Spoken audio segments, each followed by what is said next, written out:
What is up, everybody? Josh here again. Today we have a new Subnautica 2 video for you. Today we'll be showing you where to get the tadpole.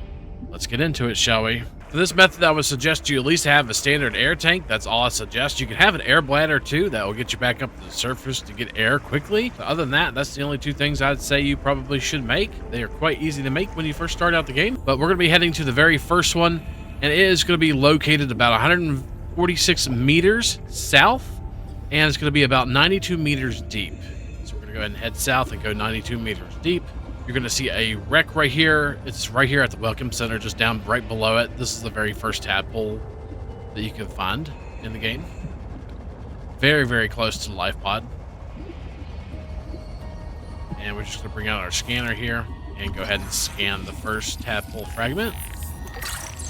And we're going to just go ahead and go back up for some air and show you where the next one is from the life pod. The second location is about 250 meters southwest from the life pod, and you're going about 87 meters deep. So you're just going to go straight over there. You can go from the other beacon that we showed you right there straight over here, but we're just going to show you from the life pod southwest, and we're going to go down over this little cliff right here. Probably have you the air bladder and some air tank or air tank or two. And we're going to head down to about 87 meters deep while we're going southwest over this cliff.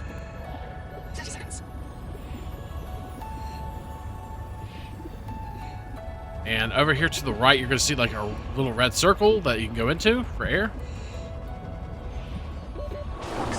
Inside here, you can scan all kinds of things, but what we're going for is this little thing right here. This is the tadpole fragment. There's also a bio bed here you probably want to grab as well. Increases your inventory expansions. The next one is optional, but I'm going to go ahead and show it anyway since it's kind of in the area. And it is at 195 up top on your compass. It is approximately 366 meters away and 124 meters down. So it's at the Great Clam, the clam on the side of it. And you'll find your next tadpole fragment. So we're just going to continue going straight here. And of course, the way you can tell if you're that far away, you just kind of look at your life pod and you see how far away from your life pod you are. That's how many meters you know you've gone so far.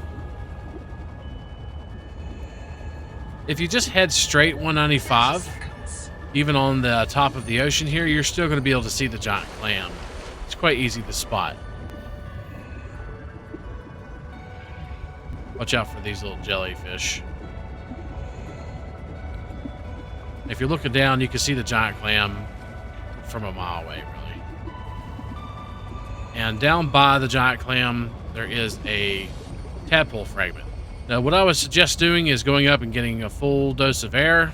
And then on the south side of the clam, or southwest side of the clam, you're going to go down. You're going to grab the fragment, and then you're going to use your air bladder to get back up. You'll see it right there. There's the tadpole fragment. Go ahead and scan it.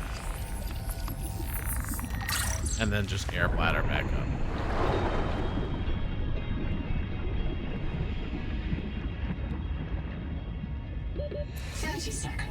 And then that should get you that fragment. This one's a little harder to get to, but if you're having problems with going that deep, I'm going to show you another one. This one's about 400 meters away, so it is a little bit further away, but it's only about 48 meters deep. And you're going to be heading in between 30 and northeast here. And you could just skim the surface, really, if you wanted to.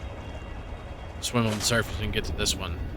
It's quite easy. Just continue 30 northeast. And you're going to be going around where all the BFJs are. And those platforms form.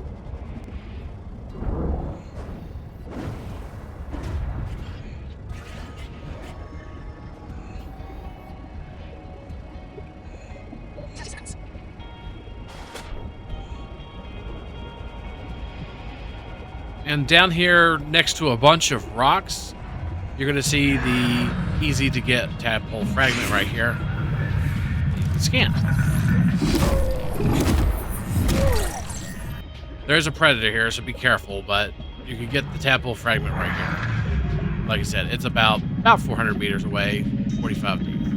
And of course, now you should be able to make you a Moonpool and also make you a vehicle fabricator at your base to make the tadpole. And once you get the mats for it, you can craft your very own tadpole. And don't forget to throw you a box on it, kind of like so. So you can have storage. Or you could put a tool on it if you wanted to, like so.